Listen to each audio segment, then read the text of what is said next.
Boom, we're recording. Okay. We are in the motherfucking mix. You understand? I could have got a camera shot. What? Come on. Alright. Alright. Camera one, camera two. We are here live at motherfucking Lero's Lounge. Camera one, camera two, boom.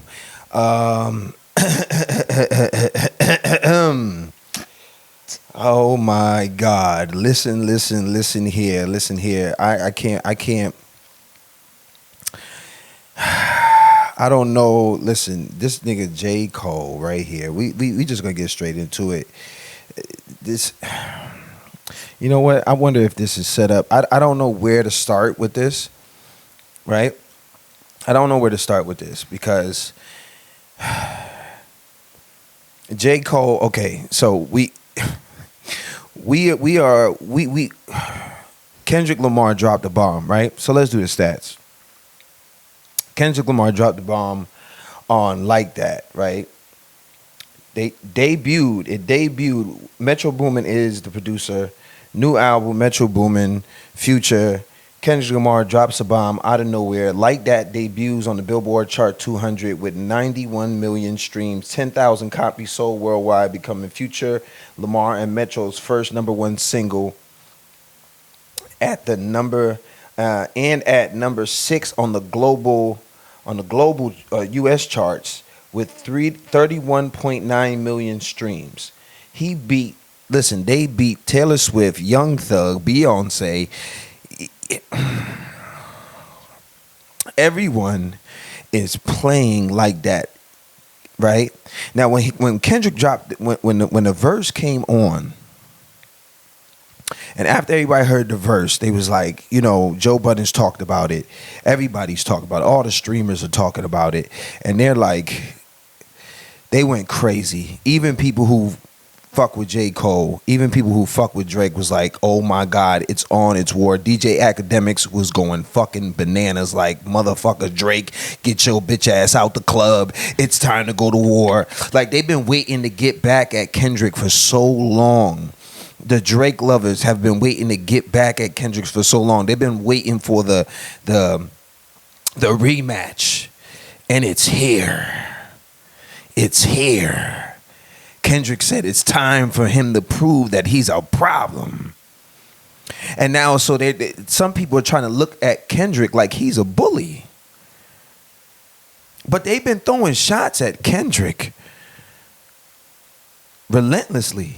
Here and there. Kendrick's been throwing shots back. Drake's been throwing shots back. If you remember when Kendrick first started battling Drake, and Drake's response was always a light response.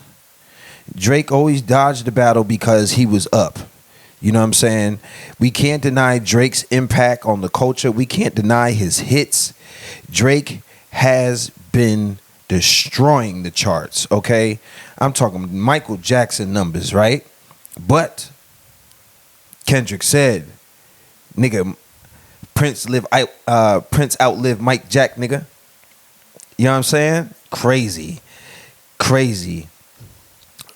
Polarizing motherfucking lyrics, right? And see, some people said, I don't know why people are boosting up. And wait, I gotta let you know, I want y'all to see the Tims.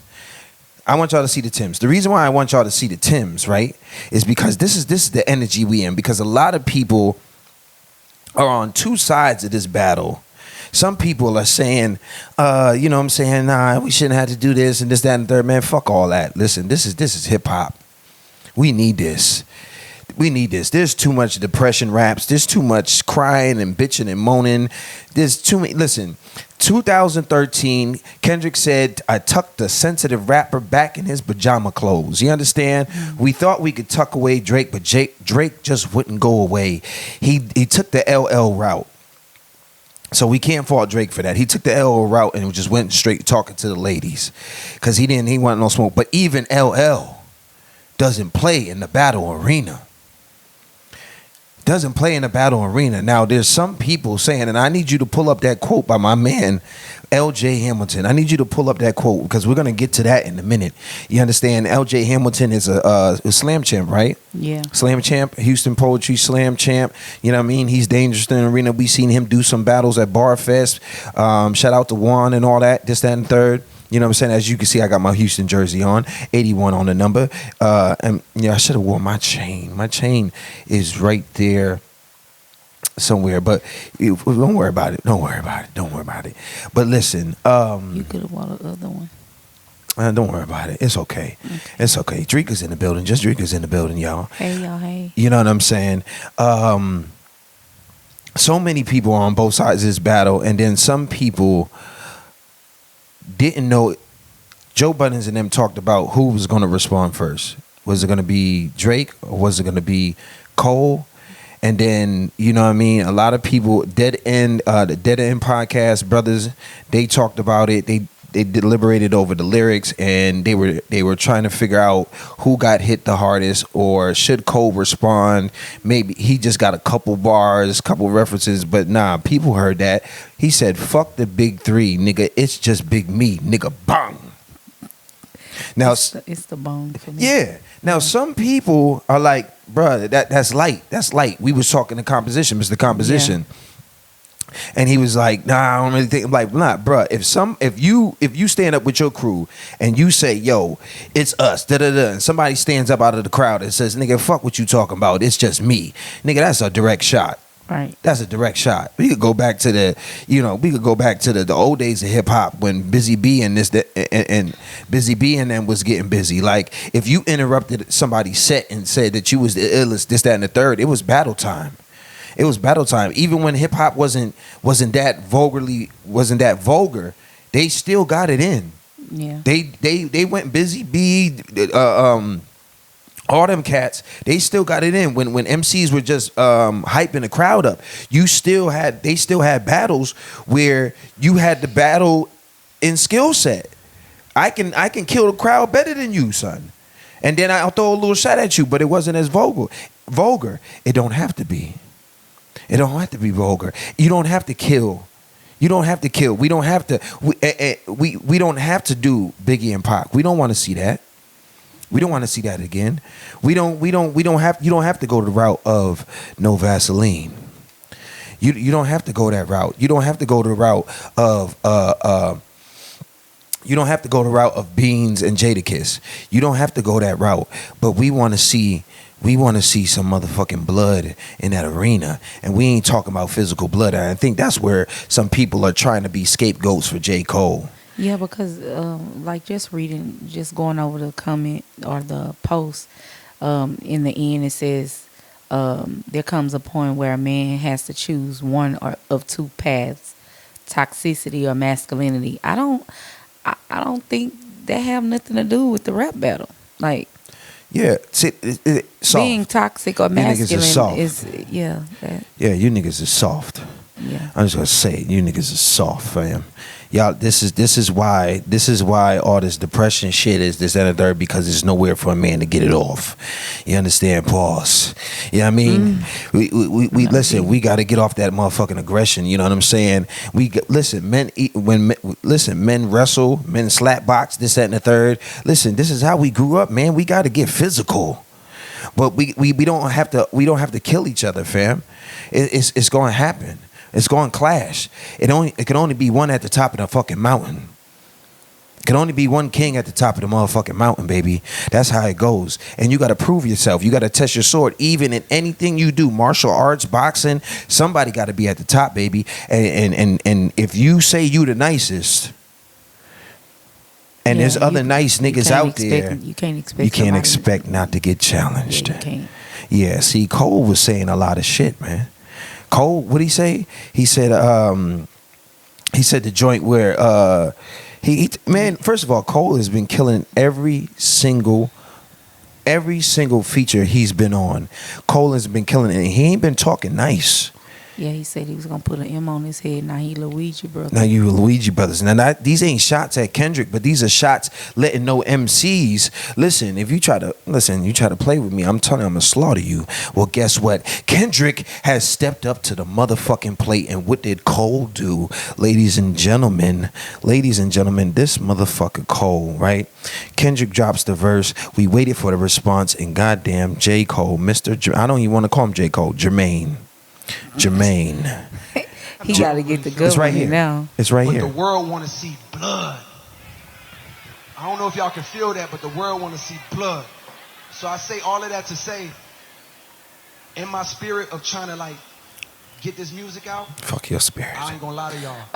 I moved in a way that I feel spiritually feel bad on me. Like I try to like jab my nigga back. Jesus wasn't this soft. But at the end of the day,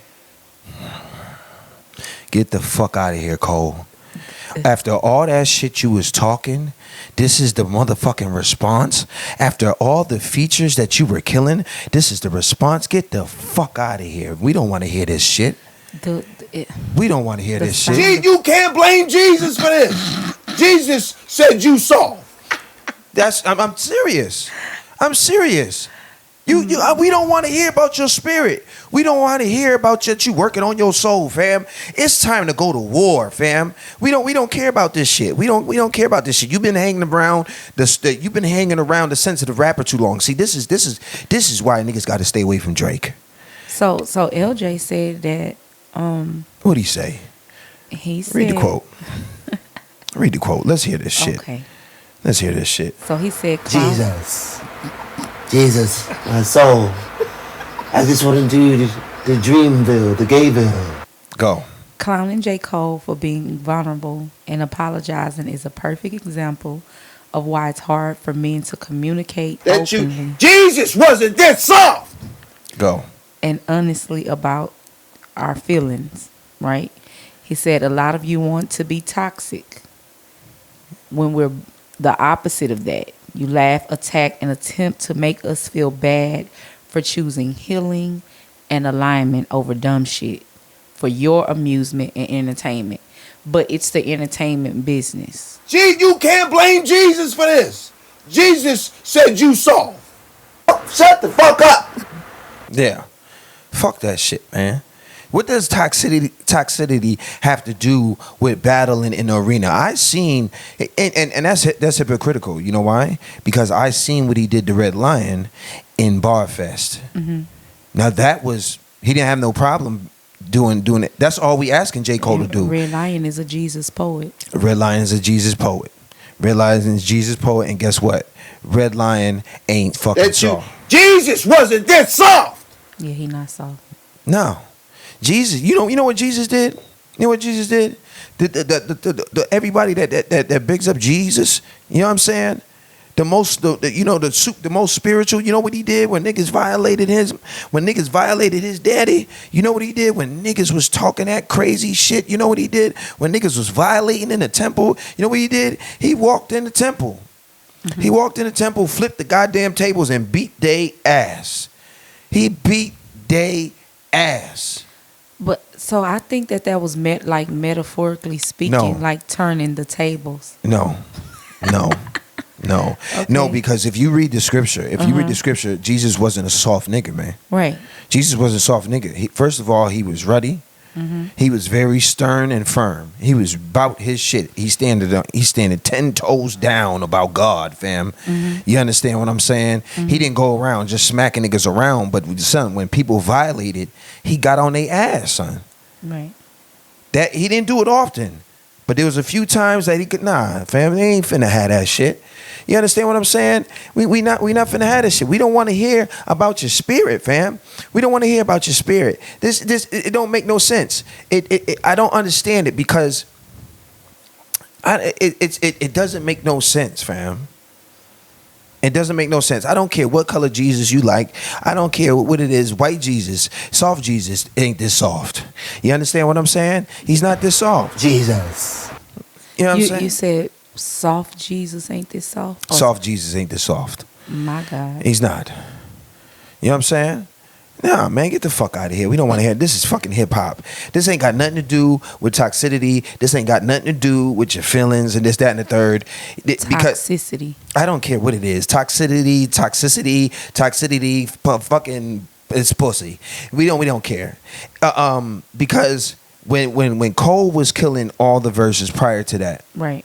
when Cole was killing all the verses prior to that, when Cole said, "I'm gonna put an M on your head," now you Luigi's brother, or whatever, you Mario's brother, whatever the He fuck, said right? Luigi, brother. Right? You know what I'm saying? When he was saying that, nobody said, "Oh, this is what toxicity." Toxic, whatever the fuck the word is. This is toxic. Nobody said it was toxic when he was killing the verses. Right. Every feature, nobody said he was toxic.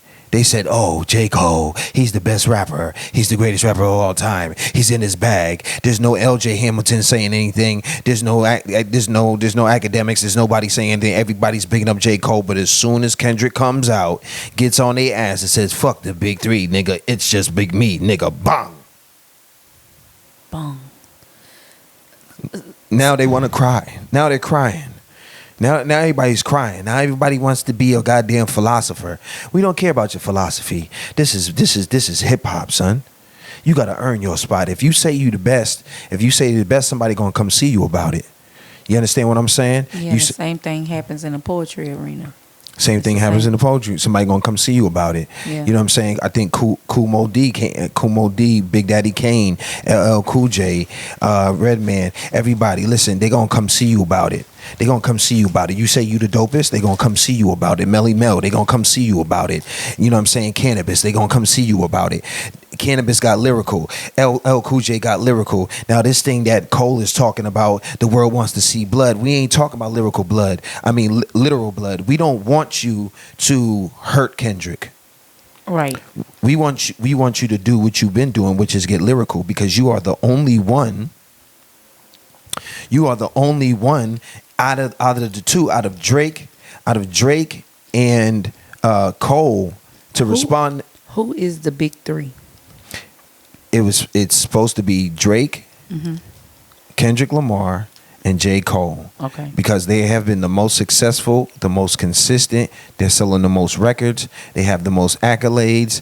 They have been the most lyrical, and they are the ones that are touching all levels of hip hop. They did lyrical hip hop, they did pop, they're getting awards, they're getting Grammys, some of them are in movies, this, that, and the third. They're doing everything that the greats did, and they're all the top ones doing it consistent. They're killing features, they're doing everything. You understand? Drake goes the LL Cool J route and he deals with the ladies. J. Cole stays to the core hip hop and he's got the super rapidy rap style. And then Kendrick, he's taking it real creative and super transparent, you know what I mean, and opening up and stuff like that, you know what I mean. And he's trying different things, like going the Nas route. He's adding a little jazz and this, that, and the third, you know what I mean, trying out things that may not be so acceptable to super 90 hip hop cats, you know what I'm saying, but he's pushing the bar, right? But we know he can get super lyrical, so they're touching all spectrums that an MC can touch. But so to break down the bar of him saying "fuck a big three, it's big me," that just mean that he just in a category of his own. Yeah, basically. He's letting you know, like, no, there ain't no big three, son. Yeah, y'all not fucking with me. You not fucking with me. Okay. Yeah, you're not fucking with me. Yeah, y'all wasn't fucking with me in 2013. And just because I've been trying and being experimental, doing my experimental hip hop thing, y'all niggas think I'm soft, like I didn't hear them shots. Drake said back then when he was up on the battle was he said let's see who's still around 10 years from now. Kendrick is still here. Yes. Kendrick has a Pulitzer. Kendrick has classics. Kendrick has singles. Kendrick has features. Kendrick has record sales. Kendrick is acting. Kendrick is still here. He's the same thing. They all have these same accolades, and he's still here. So what you got to say now? So you now you can't. There's nothing you can say but get in the ring, because you said 10 years from now, let's see who's still here. We're 11 years later, and it's still the big three. And J. Cole was the last one to get in that lineup because it was just Kendrick and Drake. Okay. J.Cole entered because he kept on going, being consistent. You know what I mean? Building up his specific fan I base. still remember the first time I seen J. Cole on the it was the BT Awards where they had shine a light on like up and coming artists or something. That was the first time he wasn't even known, and then they let him perform on one of the small stages. Yeah, he's been creeping. Yeah. He's been creeping though, and he's been talking his shit. He's killed every feature. Yeah. He's killed every feature. I mean, like it's like, bro, you know what I mean? This is ridiculous. This here. When I listen to it and when it comes out and I see the talk, that shit don't sit right with my spirit. That shit make me feel. That shit disrupts my fucking peace. So what I want to say right here tonight is, in the midst of me doing that and in that shit, Listen to this shit. trying to find a little angle and downplay this nigga's fucking catalog and Watch his this greatness. shit. I want to say right now tonight, how many people think Kendrick Lamar is one of the greatest motherfuckers to ever touch a fucking microphone? Kill shot. Kill shot. Kill shot. I don't think there's nothing wrong with him, admitting. But if you just gonna he should have just not said anything but that. Like, the problem isn't him taking the high route or that's not the issue. The issue is him releasing what he released, saying a bunch of nothing, and then coming back with that. Because you thought you really shitted on Kendrick, but then when you realize you didn't, now you want to apologize. Exactly. Yeah. That's what it feels like, right? Yeah. That's what it feels like. When he said, when I hear the talk, when I hear the talk, yeah, because we said it's trash. It's trash. 7-minute drill is trash. We don't give a fuck about the 7-minute drill. You gave us a 3-minute song, and of course we understand 7-minute drill, military time. You understand what I'm saying? He talking about he wrote it in 7 minutes. We don't care what you wrote in 7 minutes. You wrote 7 minutes worth of fucking trash. We don't care. And then your tone. I said this about the Kendrick verse, and when people were saying, yo, if y'all are bigging up the Kendrick verse, this, that, and the third, why we don't see what the bigger deal is. I said on social media, it's about timing, target, the sound. You know what I mean? Kendrick knows that. The timing, it came out of nowhere. The sound, his vocal inflection on there, and the targets. The two other biggest targets on the motherfucking mountain, Drake and Cole. The people that been poking the motherfucking bear. Well, the bear's out the woods and he's on cocaine. Y'all just ran into the cocaine bear and y'all can't stop this motherfucker. And he hit y'all with a motherfucking verse and he shook the world up again. This has the same impact as the Control verse.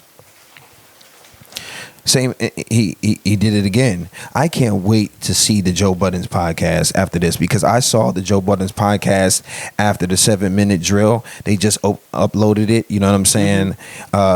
Almost about 20 something hours ago. He uploaded it yesterday. You know what I mean? And Joe Budden's was going crazy. Shout out to Joe Budden's. He's my podcast hip hop spirit animal, because he talks the real. You understand what I'm saying? When it comes to this, he ain't gonna play this. He ain't gonna be pussyfooting around. Like, fuck that. We don't want to hear all that bullshit, fam. You are supposed to be in the battle arena. We don't want you to hit him up, fuck your bitch, and the click. We don't need you to do that. But you have the lyrical capability of to be able to be creative and to be able to use your lyrical ability to be able to create metaphors that will destroy any MC. Out of the two, between Drake and Cole is the most capable MC out of the two to be able to go against Kendrick, and that's what we were hoping for. That's what hip hop was hoping for. When we say we want blood, we don't want gunshots outside of Hot 97. We don't want people jumping people. We don't want you to get your homeboys from the streets and shoot up niggas neighborhoods and mama's houses. We don't want you to G Unit. We don't want you to G Unit Murder Inc. We don't want that. We want you to get in this ring and do what it does. We want you to LL Cool J Cannabis. Okay, but we want you to Big Daddy Kane and Kumo D. We want you to KRS-One and MC Shan. There are so many battles that didn't have to destroy a person's life. But I'm gonna destroy you on this fucking microphone. I don't have a problem with any poet, but if I go to Bar Fest, I'm trying to destroy you. Okay, talking about Bars Fest, there's a poem that you wrote, right, for Bars Fest, but you recanted it because you didn't want to go that low. And so that may be what Cole is feeling. I didn't want to go that low, and then I wrote one where I still was going to. I wrote another one because I didn't want to. I didn't come out and say, my spirit isn't one after I drop a diss. Right. I did that within myself and said, you know what? I'm too lyrical. Right. To just throw shots like other artists did, like other poets did. I'm too lyrical. I'm too lyrically talented to just throw low blows. For what? Because I don't have, like Cole. I don't have hatred for any of the poets. Yeah. Maybe Khalid sometimes. You don't. But hate no, I don't hate. That's my brother. Yeah, exactly. And my arch nemesis still. Yeah. Because he gets on my fucking nerves. You don't hate him though. No, I don't hate him. I can't say that for some people because he's an asshole. But anyway, yeah, you can't say that for some people. For some people, okay. But we can move past that. this is the thing. I am too lyrical. Yeah, I'm too lyrical. I'm too talented with my pen to just go the low route. Right. I can lyrically damage you. So I can damage you with metaphors. I can compare my track record. I can compare my resume. I can compare my lyrical capability. I can compare my mind, my talent, my execution. I can create bars and metaphors and pull from different things. Yeah, Jesus spoke to you before you could perform it. So that's how you know it was real. What the fuck are you talking about? No, because he said, his spirit, Jesus told him that, to chill, basically. Jesus wasn't this soft. But, in real life, though, like, after you wrote it, the confliction in even trying to read it and prepare it, like, you can, it was just conflict, like you didn't. Something wouldn't allow you to. It wouldn't allow me to do it because I had fear that because of who my opponent is lying with, that they and her prior battle, Gully's prior battle. One of Gully's prior battles before Lady 380, what she did with Cole. Right. I have fear that because of who she's aligned with, that he would give her some information, and she may low blow. But I think Gully has grew past that too. Yeah, she's grown a lot. And because you could see it in the battle she did with Lady 380, they were creative, but they still try to cut each other head off. Yeah, that's what we want to see. Yeah. We don't want to see. Yeah, it don't have to come to, like. You can be a poet and a battle poet without doing the personal, without getting like you could get personal, but you don't have to try to destroy someone's life. You don't have to try to destroy someone's life or you can get personal, but it doesn't have to be so low. I mean, because like fam, because we grew up like that, fam. This is how I grew up, fam. If you Biggie